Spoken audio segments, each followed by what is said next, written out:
50 companies that we funded are now worth $100 million or more.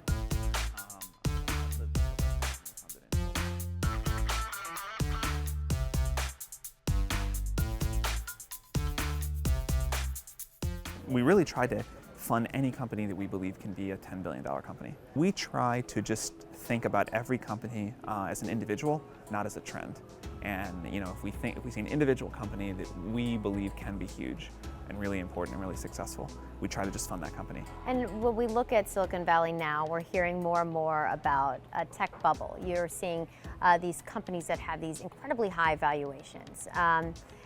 Do you believe that we're in a bubble? If so, what do you think this is going to look like over the next 6 months, over the next year? So I have a kind of controversial take on this. I think what people point to as the bubble is in late-stage private valuations. And I think the right way to think about that is not that those investments are equity at all. The price is actually completely irrelevant. It doesn't matter at all because many of those investments are really just a very fancy form of debt. And so I think that is the area where people talk about being a bubble.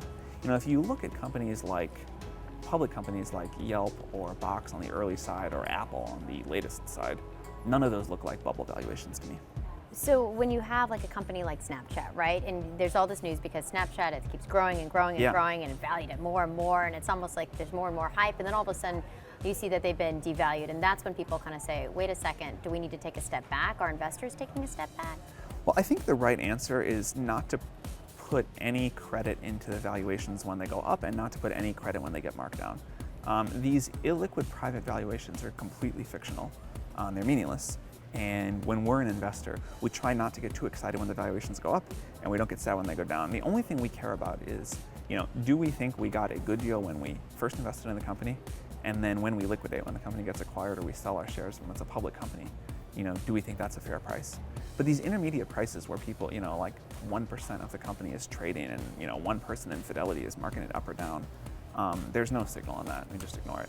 What's the most important advice you can give to someone who is starting a company, starting a startup, and is kind of in this process?